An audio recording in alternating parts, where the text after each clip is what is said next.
성경에 많은 이야기들이 있습니다.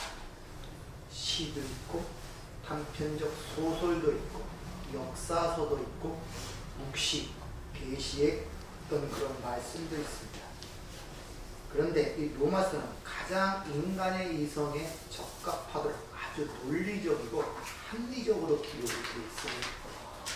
그 사도 바울이 이 복음에 대해서 설명하는 로마서 1장 1절부터 끌어내고자 하고 이끌어가는 그것들을 이렇게 이어서 생각할 줄 알아야 이 말씀이 이해가 됩니다. 단편적으로 어느 하나 빼갖고 이것이 이거다 이렇게 생각하면 로마서 전체의 주제를 모르게 됩니다. 로마서 전체의 주제가 뭐라고 말씀을 드렸습니까? 핵심 구절이 뭡니까? 그럼 로마서를 통해 지금 사도 바울이 뭘 우리에게 얘기하고자 하는 것을 모르잖아요. 모든 얘기들이, 많은 얘기들이 앞으로 나올 건데 그것이 뭘 설명하는 것인지를 모르잖아요. 뭘 설명하기 위해서 이 많은 이야기들을 끌어내고 과거에 있던 아브라함의 얘기나 다윗의 얘기나 하나님이 미리 약속한 기록된 바 이렇게 시작하죠. 구약에 기록된 얘기들을 끄집어서 얘기하는 이유가 뭐겠습니까? 너희 오직 믿음으로 의롭다함을 받는 칭의에 대한 것이 로마서 주제 아닙니까? 그러니까 모든 것들은 그 주제 내용에 적합하도록 생각하고 봐야 돼요. 여러분들이 잊어버리면 안 된단 말입니다. 쉬운 말로 여러분의 삶의 모든 핵심이, 목적이 어디에 있습니까? 하나님의 영광을 위해 사는 것이 목적이 있잖아요. 그걸 잊어버리면 삶이 방만하게 되고 다 헛터지고 까른데 가고 미혹되고 없어진단 말이에요. 허망한 삶을 살게 돼요. 그래서 기본적인 그 목적지를 여러분이 잃어버리시면 안 돼요. 이렇게 사람 잘 보세요. 이렇게 목적지가 분명할 때는 내가 일로 가도 다시 글로 갈 수가 있어요. 이게 분명하면. 그러나 내가 아무리 똑바로 서 있어도 목적지가 분명하면은 넘어진다니까요. 그러니까 여러분의 삶이 흔들리더라도 기본적 우리의 삶의 목적이 분명해야 한단 말입니다. 그래서 인간의 제일 되는 목적이 무엇이냐? 하나님의 영광을 얻게 하고 그를 영원토록 즐거워하는 것이 인간의 제일 되는 목적이라고. 소요문답 제1문 1답의 그 대답이 그거 아닙니까? 이와 같이 어떤 것을 볼 때 그 주제에서 벗어나게 해석하면 안 된단 말입니다. 왜 믿음으로 의롭다, 다시 말하면 왜 은혜로만 구원을 받는가, 왜 인간은 하나님에 의해서만 구원을 받을 수밖에 없는가에 대한 지금 다양한 이야기들을 통해 그걸 설명하고 있는 거예요. 왜냐하면 조금만 생각을 하시는 분들이라면, 철학적 사유와 어떤 사고를 갖고 있는 분들이라면, 조금 내 인생을 돌아보고 인생이 무엇인가를 생각하는 분들이라면 제일 크게 닥치는 문제가 뭐냐면 죽느냐 사느냐의 문제랍니다. 오히려 열심히 사는데 왜 죽을 수밖에, 결론은 종국이 죽음으로 결론이 나냔 말이에요. 그걸 사람들이 의식적으로 피하려고 그래요. 왜? 두려우니까, 모르니까. 그래서 장례식장에서 술이 난무하는 것이고 화토가 난무하는 거예요. 왜? 그 분위기에, 그 장례식장이라는 분위기에, 그 죽음이라는 그 엄청난 문제에 대해서 인간은 직면하기를 싫어합니다. 의도적으로 편해. 그래서 90 먹어서 꼭 숨이 깔딱거리는 사람들한테도 죽는다고 얘기하면 싫어한단 말입니다. 모욕한다 그러고. 사실을 가르쳐도 그만큼 이게 엄중한 문제란 말입니다.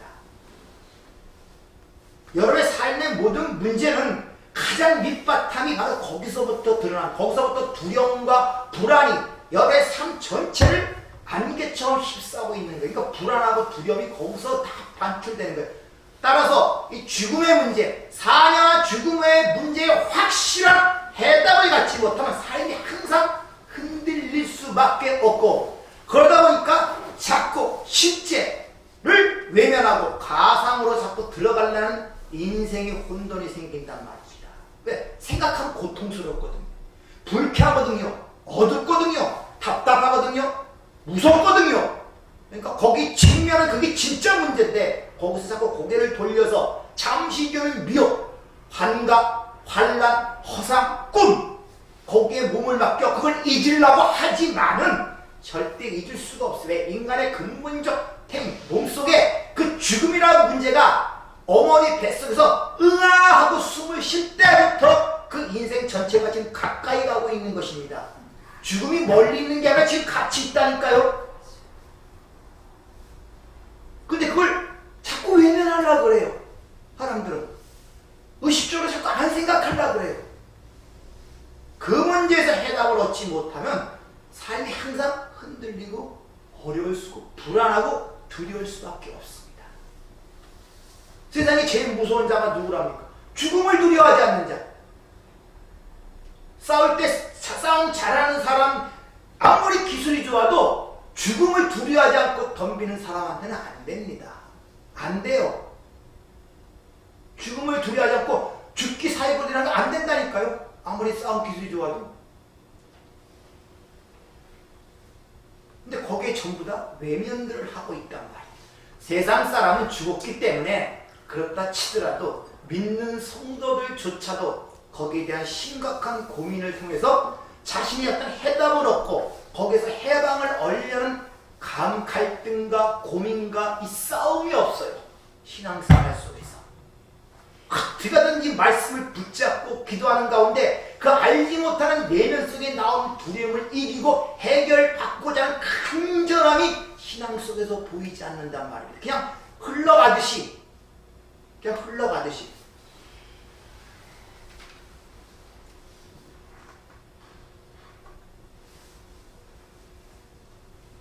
예수님의 역사 속에 나타난 십자가의 사건은 이 세상이 또 우리 인생이라는 것이 다 죽은 것임을 허상임을 폭로한 사건이 십자가 사건입니다.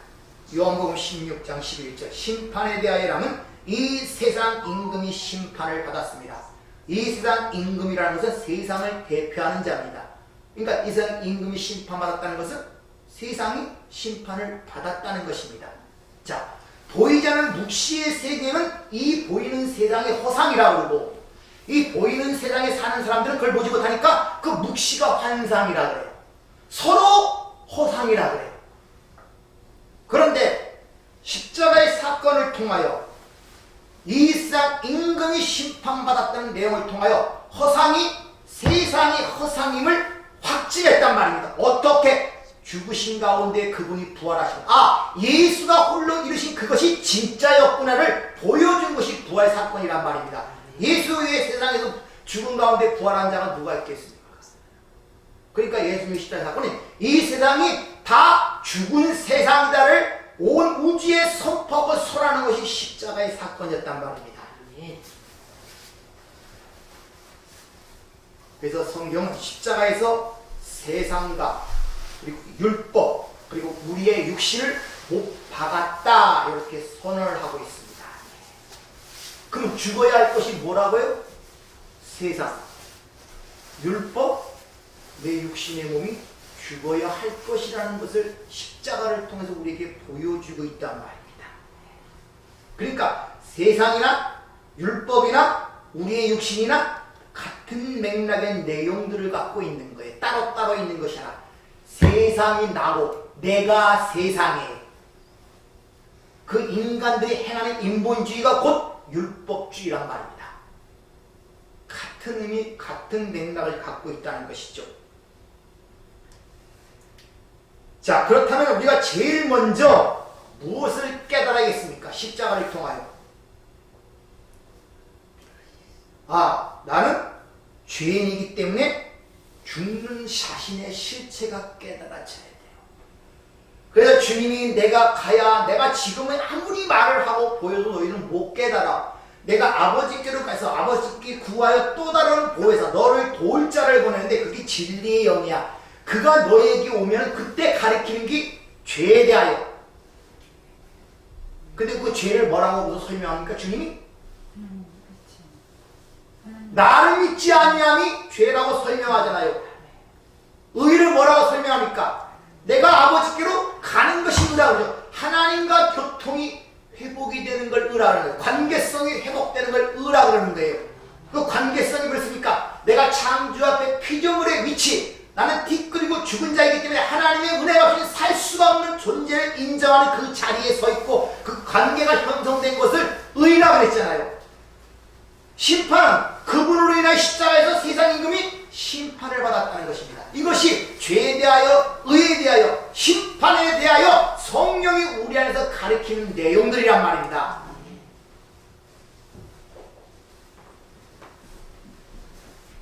따라서 성도가 제일 먼저 깨닫는 것은 바로 내가 죽은 자에 불과하구나. 하나님의 은혜로만 존재할 수 있는 존재구나. 내 생명이 내 것이 아니구나. 하나님의 생명력을 꼭 붙드는 것. 다시 말하면 값없이 주는 예수의 의, 하나님의 의를 꼭 붙잡는 거예요. 아멘. 그것이 성도의 첫 번째 나타나는 현상이란 말입니다. 그러니까 하나님이 당신의 백성들을 살리려면 어디로 몰고 가시겠습니까? 글로 몰고 가시는 거예요. 십자가로. 그래서 영문 밖에서 불러낸다고 해요. 그 치욕을 지고 영문 밖으로 나오라 그러잖아요. 왜? 거기가 살 길이기 때문에. 근데 그 십자가는, 그 골고다의 길은 세상 눈이 열리지 않은 자에게는 그 생명의 길로 보입니까? 안 보이는 거예요. 눈이 열린 자만 그가 되는 것입니다. 따라서 예수를 올바르게 믿게 되면은 남들에게 존경을 받고 남들이 본받고 싶은 사람이 되는 것이 아니라 세상이 숨기고 있는 위선이 폭로되고 내 자신의 실체가 폭로되고 또 부끄러운 수치스러운 일이 그대로 적나라하게 드러나도록 하나님이 내버려 두신단 말입니다. 그래서 기독교 내에서 불순한 일들이 그렇게 매스컴에서 떠들어대는 거예요. 하나님은 그런 숨겨두지 않습니다. 그래서 목사가 사소한 일만 잘못해도 침소 붕괴하여 막 그거 하죠.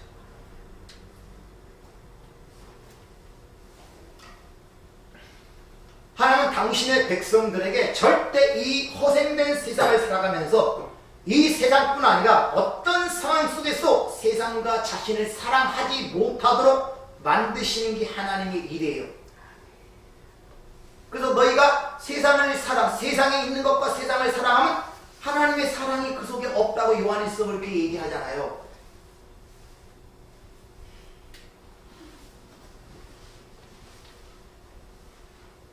따라서 우리가 이 땅에 태어나서 이 땅의 것으로 먹고 형성된 그 허상, 배부르지 못할 양식들, 그걸 자신의 가치와 자랑으로 갖고 있죠. 그런 모든 것들을 하나님께서 배설물임을 깨닫게 하신단 말이에요.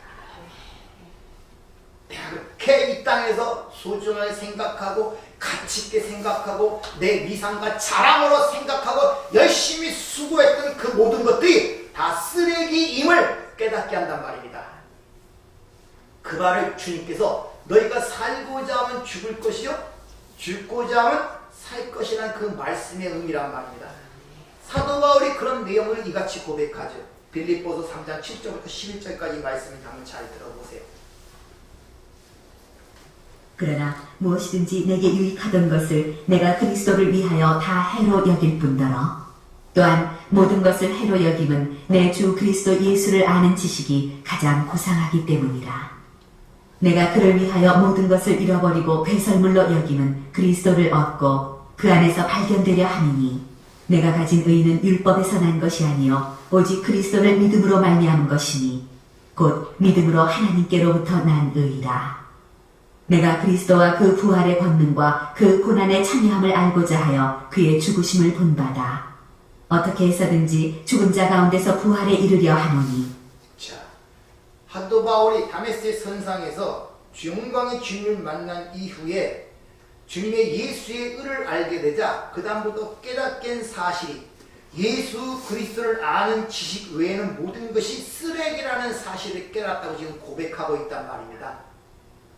그것이 성도가 이 역사 속에서 죽는 모습이에요. 내가 그렇게 소중하고 자랑스럽고 가치있게 여기던 것들이 어느 한순간에 쓰레기로 떨어져 나가는 그것, 그것이 성도의 죽음이라니까요. 자기 모든 것들이 쓰레기로 여겨지자 자기에게 남는 건 하나님이 자기의 수고와 노력에 형성된 것이 아니라 하나님이 값없이 은혜로 주시는 예수의 의만 보이더라 이런 말이에요. 아멘. 그것만. 그것을 구원이라고 이야기를 하고 있단 말이에요. 그래서 조금 전에 여기서 11절, 12절에 것처럼 뭐라고 얘기합니까? 그렇게 자신이 죽은 자임을 아는 것이 즉 죽은 자 가운데서 부활에 이르는 것이기 때문에 어떻게든지 그의 죽으심을 본받아 그 부활에 이르고자 한다고 그렇게 이야기를 하는 것입니다.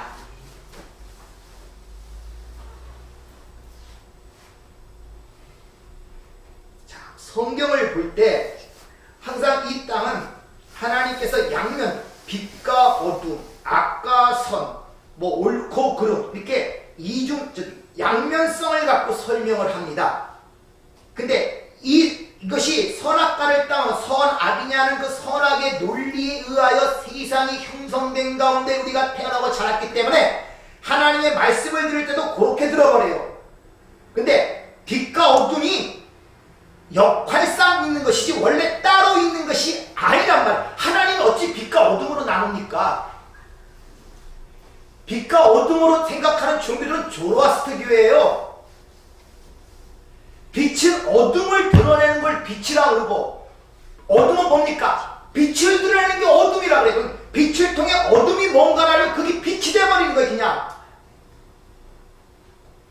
그러니까 죽음이라는 것도 부활이라는 것도 마찬가지예요. 부활이 뭔가를 가리키기에 죽음이라는 상대성이 있는 것이지 죽음과 부활이 다른 것이 아니란 말입니다.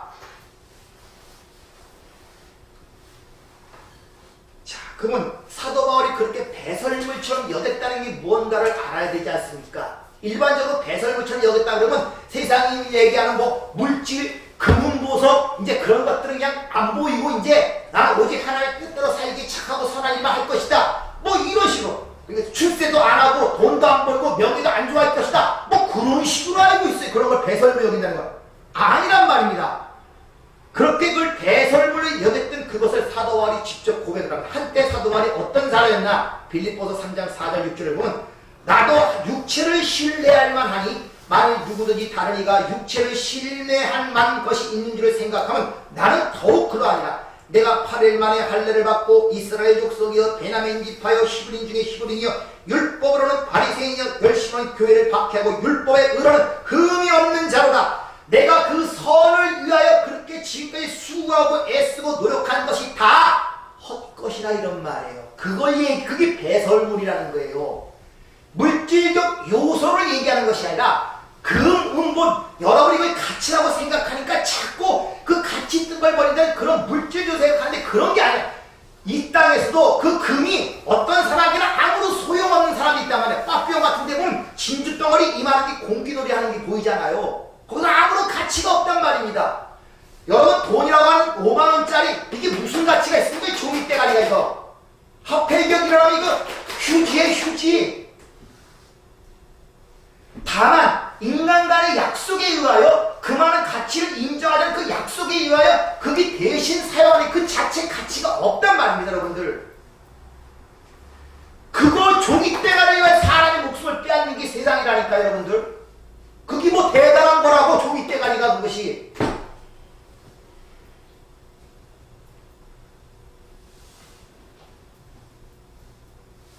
예수를 만나고 나니까 그 모든 것이 헛되게 깨달은 거예요. 그러자 그걸 내려놓을 수가 있다. 아멘. 하나님이 그걸 버리라 그랬으니까 하나님만 사랑하라 그랬으니까 버리고 싶지 않은데 숨겨두고 싶은데 억지로 자기 의지를 발동하여 하기 싫은 거 억지로 하는 것이 아니란 말입니다. 그걸 율법주의라 그래요. 실체를 깨닫지 못하면 이렇게 어거지로 하게 된다니까요.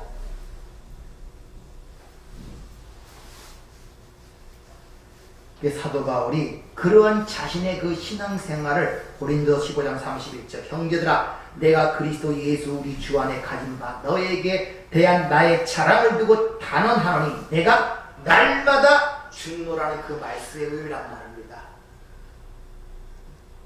내 의지로 하고 싶은 거 못하고 꾹 참고 억지로 하는 것이라든지 버리고 싶지 않는데 내 의지를 이걸 버려야 된다 해서 그런 끊는 그런 것이 날마다 죽는 것이 아니란 말이에요. 쉬운 말로 내가 매일매일 살아가면서 내가 죽은 자임을 깨닫는 것, 죄인 중에 괴수임을 깨닫는 것, 하나님의 은혜가 단 한순간도 숨 쉴 수 없는 존재임을 아는 것, 아멘.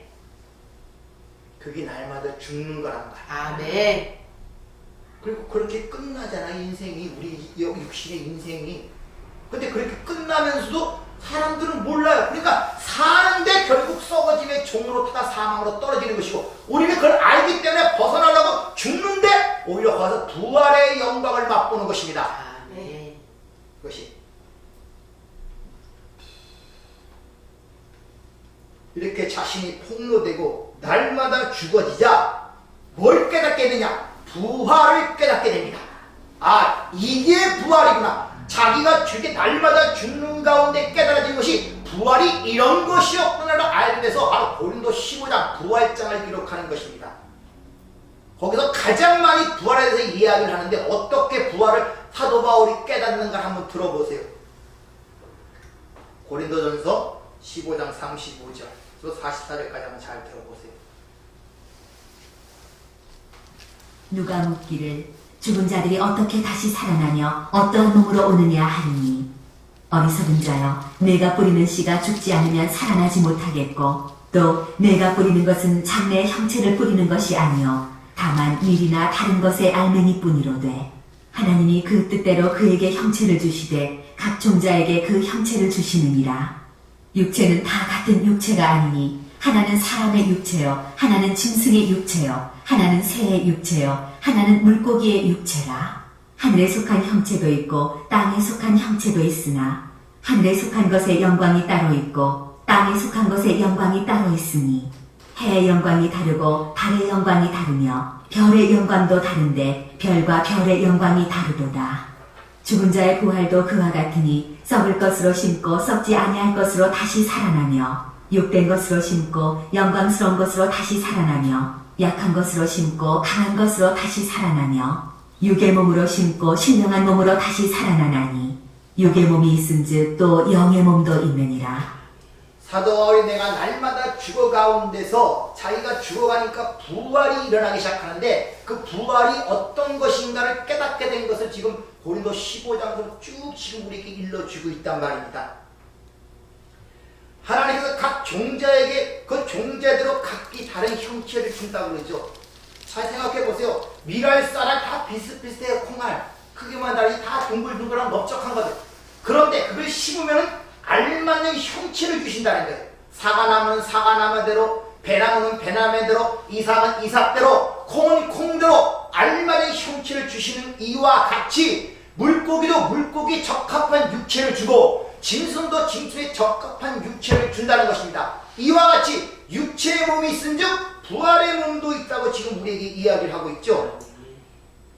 그러니까 육체에 맞는 몸이 있고 부활에 맞는 몸이 있다고 지금 이야기를 하고 있단 말입니다. 그런데 사도 바울이 자기가 죽지 않고 즉 자신이 뭔가를 깨닫지 못할 때는 이 육의 몸, 죽을 몸을 갖고 부활의 삶을 살려고 노력했던 거예요. 그 몸은 안 되는데, 그 몸은 썩어지는 것인데, 그 몸은 죽은 것인데, 흙에 속한 것인데, 그래서 이 말씀의 결론 뒷부분에 가면은 혈과 육은 절대 하늘의 그걸 받지 못한다고 그렇게 단언하고 거기서 확인을 시키는 것을 우리가 볼 수 있죠. 그러니까 지금까지 세상에 썩어진 육신으로 부활의 몸이 살아야 할 것을 성취해 보려고 부단하게 노력을 했다는 것입니다. 그래서 열심히 노력한 결과 아주 멋들어지게 흉내를 냈어요.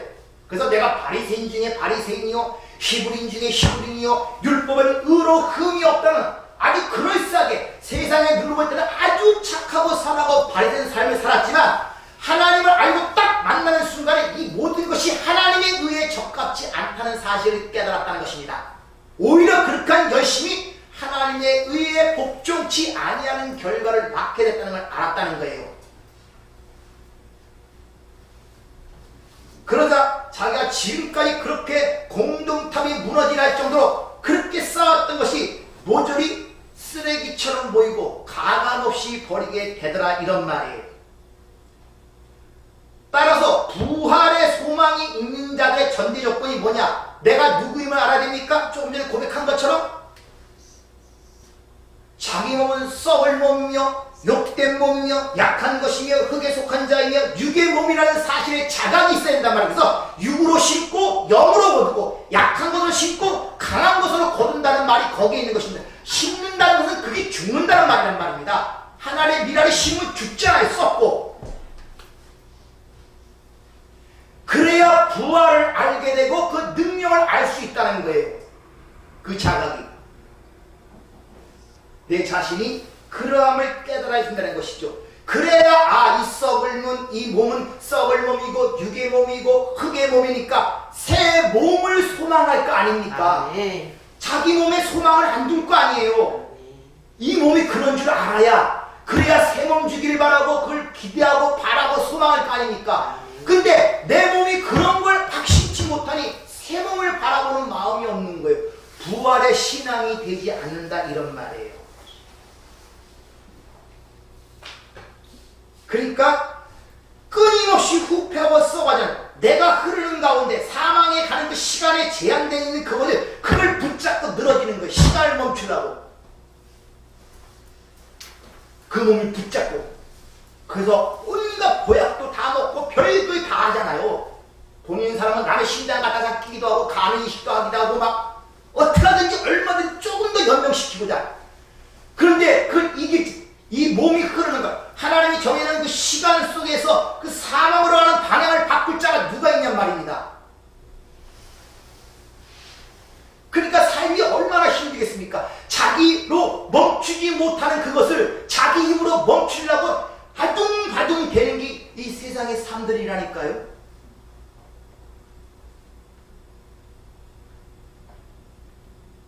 그런데 오늘날 교회가 그걸 자각하고 그걸 진심으로 인정하고 수긍하는 그 작업을 하지 않습니다. 왜? 그것은 일단 불편하고 불쾌하고 고통스럽거든요. 그게.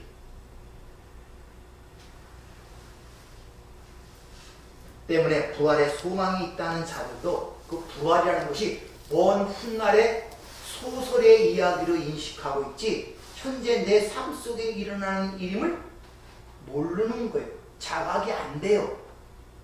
모르는 거예요. 관심도 없고 소식이 아니고 그냥 먼 훗날의 소설 같은 환상적 이야기로만 알고 있어요. 부활의 신앙이 있다고 하면서.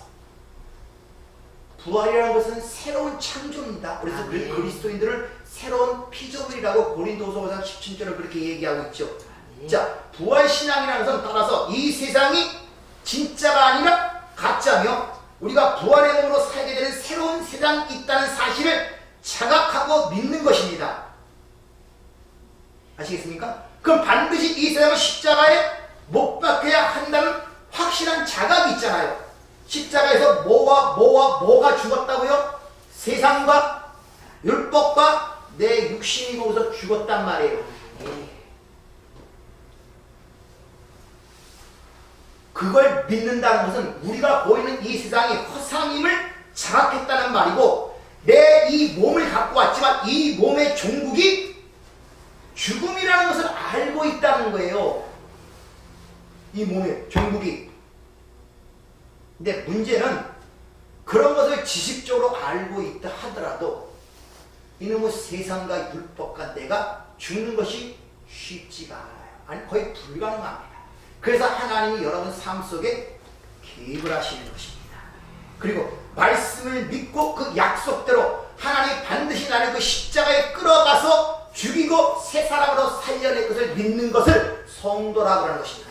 내가 할 수 있기 때문에 그런 것이 아니라 하나님이 나를 선택하시고 인도하시고 지명하셨기 때문에 반드시 글로 끌고가 만들어내실 것이라는 그 믿음이 성도의 믿음이란 말입니다. 그러니까 그러다 보니까 그 성도의 삶 속에 느껴지는 것은 사도 바울 고백처럼 날마다 내가 죽는 삶으로 이렇게 연계가 되는 거예요. 하루하루. 근데 아이러니컬하게 거기서 그렇게만 느껴지면은 얼마나 그 삶이 고통스럽고 혐오하겠습니까?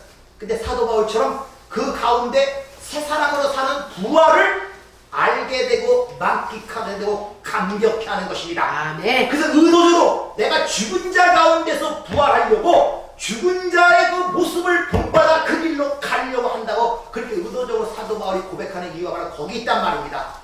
그것을 깨닫지 못하면 어떻게 그리로 갈 수 있겠어요?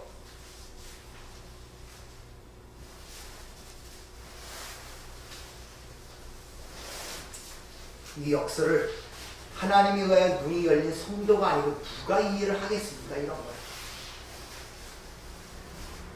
그래서 오늘 17절에 보면 아브라함의 믿음을 하나님은 없는 것을 있는 것처럼 보이고 죽은 자를 살리는 하나님을 믿었다 이렇게 얘기하죠. 그래서 18절에 보면 바랄 수 없는 중에 바랐다 그래요. 바랄 수 없는 것은 소망도 없었고 확신도 없었다는 거예요.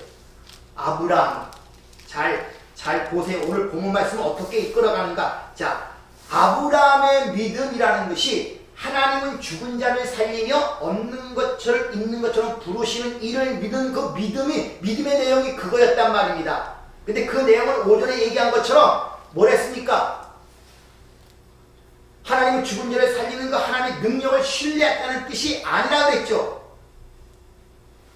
블로그에 올려놓으니까 다시 한번 읽어보세요. 기억이 안 나면. 그런데 18절에는 아브라함이 소망도 확신도 없었대요. 근데 아브라함이 믿었다고 지금 이야기를 하고 있지 않습니까? 그래서 본문을 잘 보란 말이에요. 안 맞는단 말입니다. 앞에서 믿었다 그러고 뒤에는 소망도 확신도 없었다. 이렇게 얘기를 하고 있단 말입니다. 그럼 어떻게 아브라함이 믿었다고 하느냐라는 질문이 나오잖아요. 이것이 그 답변이 바로 19절 20절 오늘 본문 말씀이란 말입니다. 자, 그가 100세가 되어 자기가 죽은 것 같음을 알고도 사라가 태가 죽은 것 같음을 알았다는, 나는 불건하고 다 죽었다는 사실을 깨달았단 말입니다. 아브라함이 그 위치에 처하자 거기서 자기가 완전히 불가능자가 인정이 되자 그것이 확실해지자 거기에서 바로 부활의 능력이 드러나는데, 그렇게 아브라함이 아무것도 할 수 없는 상태가 되자 비로소 그에게 주어졌던 하나님의 은혜, 다시 말하면 그 믿음이 일을 하기 시작하더라 이런 말이에요. 네. 그것이 두 손발 다 들어버리자 하나님이 비로소 그때 그에게 줬던 믿음이 홀로 일을 하기 시작하더라 이런 말이에요. 아, 네. 그래서 아브라함이 그 소망 없던 아브라함이 하나님을 믿게 만들더라 이 말이에요. 수동태가 쓰이는 거예요. 그래서 이 견고하게 지더라는 이 말의 주어가 믿음이에요. 그러니까 믿음에 의하여 그는 견고하게 되었다 이 말이에요. 아브라함이 믿음으로 하나님을 믿어도 견고해진 것이 아니라 믿음이 그를 견고하게 만들었다 이런 말이에요. 아, 네. 따라서 믿음이라는 것은 아브라함에게 소유하고 있던 어떤 능력을 이야기하는 것이 아니라 아브라함과 별도로 하나님의 택한 백성들에게 은혜의 선물로 준 그 믿음이 그가 죽었음을 깨닫고 포기하자 그 믿음이 홀로 그 안에서 일을 하셔서 하나님의 약속을 신뢰하도록 만들더라 이런 말이란 말입니다. 네. 그래서 고린도전서 2장 5절에 믿음을 하나님의 능력이라고 하는 것입니다. 네.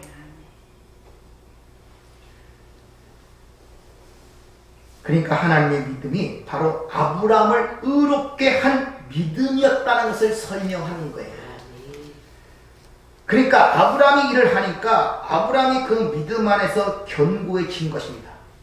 그러니까 아브라함의 믿음이 그를 견고하게 만들어내는 것이 아니라 하나님의 믿음이 그를 견고하게 만들어내는데 그 첫 번째 전제 조건이 그가 세월을 통하여 자기 몸이 죽음으로 포기가 되고 소망도 없고 확신도 없고 완전히 죽은 자가 됐을 때 그 하나님이 그를 통해 일을 하시더라 이런 말이에요. 아, 네. 그게 부활의 능력을 맛보는 것이란 말이에요. 아, 네. 항상 죽은 자 가운데 부활이라는 단어가 나오는 이유가 바로 거기 있는 것입니다. 아, 네. 쉬운 말로 예수와 나와 함께 연합이 되어 있잖아요. 아, 네. 그랬을 때 예수가 드러나려면 내가 죽어야 된다. 그리고 그 예수가 여러분의 당면한 문제를 대면하도록 그분에게 맡게 된단 말이에요. 두 손발 다 드러낸다니까요. 아, 네.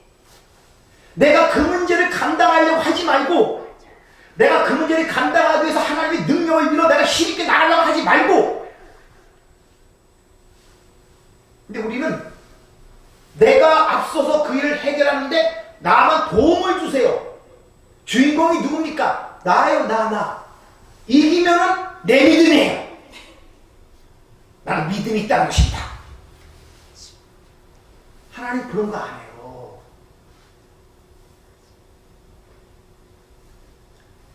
이와 같이 성도의 부활이라는 것은 죽음을 전제로 일어나게 된다는 것을 여러분이 아셔야 됩니다. 아멘. 여러분 부활을 믿으십니까? 아멘. 예수님의 죽으심과 부활이 여러분의 죽으심과 부활하심을 믿습니까? 아멘. 여러분의 지 몸을 버리고 새 몸으로 부활하실 것을 믿습니까? 아멘. 믿습니까? 아멘. 확실히 여러분이 보이는 허상, 이 세상 속에서 먼저 겪어야 할 것이 뭡니까? 내가 죽어가는 것. 아멘. 그걸 겪는 거예요, 지금. 아멘. 알든 모르든 몸을 통해 지금 겪고 있잖아요. 생각을 통해 겪고 있잖아요. 감각을 통해 겪고 있잖아요. 눈과 오지 육체, 사지 육체, 눈과 귀와 마음으로 모든 게 겪고 있잖아요. 마음도 약해지고 모든 게 지금 겪고 있잖아요, 지금요. 그런데 그것을 하나님의 은혜 가운데 보고 내가 죽는 가운데, 내가 포기하는 가운데, 그 가운데 하나님의 부활을 본다면 그것이 나에게 어떻게 느끼겠습니까? 고통으로? 아니에요. 하나님의 은혜를 느끼고 그 가운데 부활의 능력을 맛보고 사도 바울처럼 그런 엄청난 부활에 대한 하나님의 강한 확신을 우리에게 주신단 말입니다. 아멘.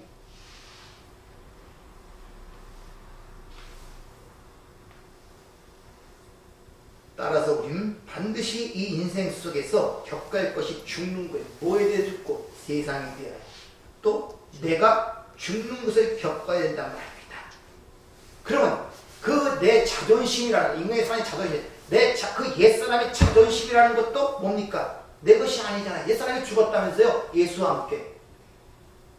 그럼 그 옛사람이 느끼던 자존심, 남의 비난이나 칭찬이나 조롱이나 그런 데에서 민감하게 반응하던 그 자존심도 같이 죽어야 되겠네요. 아멘. 그러니까 그런 것에 여러분 너무 민감하게 흔들릴 필요가 없는 거예요, 여러분들. 거기 뭘 예민할 필요가 뭐 있습니까? 네? 세상에 대해 죽고 내가 세상에 대해 죽었는데 거기서 뭘 그런 걸 갖고 흔들리고 의기소침하고 좌절하고 낭망하고 그럽니까? 아, 욕먹는 게 뭐 그렇게 대단합니까? 참 그거 참 생각해보면 그것도 하나님의 은혜입니다. 그것도. 개새끼라는 말을 들었는데 왜 그렇게 그게 분이 안 나고, 평상시 옛날 같았으면 그 싸움 밖에 있을 것입니다. 나의 어린 놈한테 그런 말을 들었으니 죽기 살기를 취급받아야 될까 말까. 근데 아무렇지도 않더라고요. 그 하나님 마음을 참 그때마다 지켜주는 게 지금 기적입니다. 그러고 나서 가만히 있더니 쥐들이 나와서 사과하고 또 가더라고요. 아무 말도 안 했는데.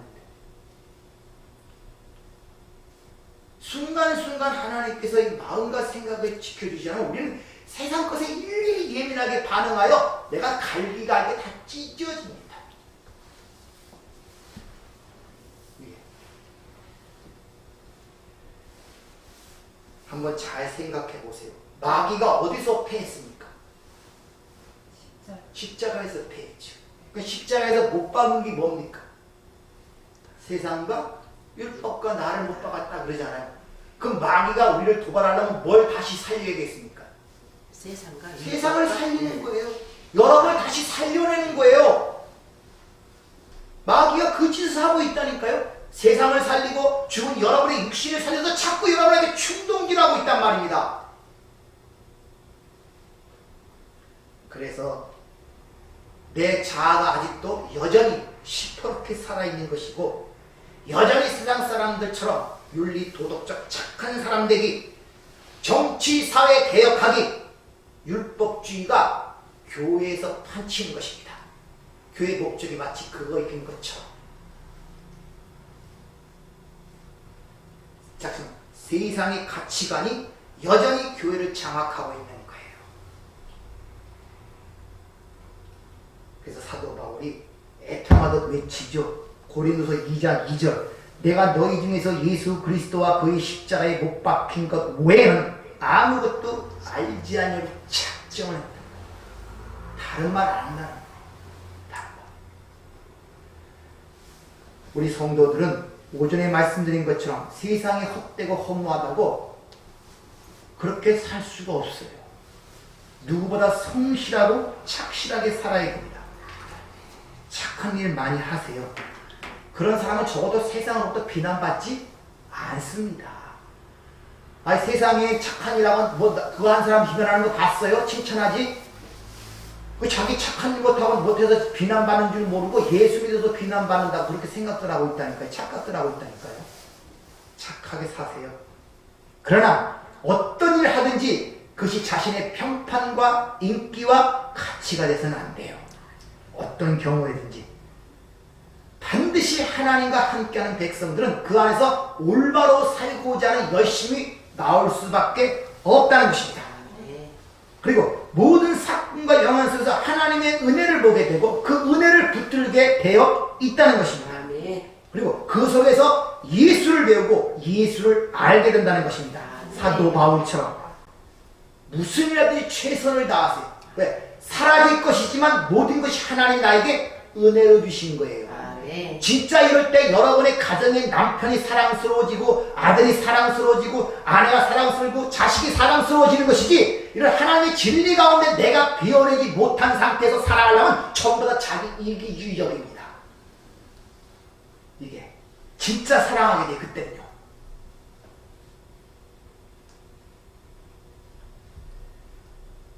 그렇게 살려고 노력할수록 많은 실패와 또 실망을 여러분이 경험하고 체험하게 될 것입니다. 그러나 어떤 경우에도 우리의 신랑 되신 예수가 우리를 놓치지 않고 은혜로 여러분의 삶을 꼭 붙잡고 인도하는 사실을 잊지 마시길 바랍니다. 그리고 그 가운데 나와 동행하시는, 나를 버리지 않으시는, 나를 꼭 품고 계시는 예수님의 사랑을 한번 확인하세요. 그리고 내가 그분과 한 몸이 되어 이 길을 걷는 것을 기뻐하시고 예수님을 사랑하시길 바랍니다. 그것이 믿는 자의 진정한 행복임을 믿고 여러분 한 주간도 그 예수님의 사랑 가운데 동행하는 기쁨을 맛보기를 부탁을 드립니다. 은혜롭고 자비로우신 아버지 하나님, 맞습니다. 죽어야 부활의 능력이 드러나는데 왜 그렇게 내가 죽지 않는지 참 우리는 할 수 없게 하나님의 은혜를 구할 수밖에 없고 무릎을 꿇을 수밖에 없습니다.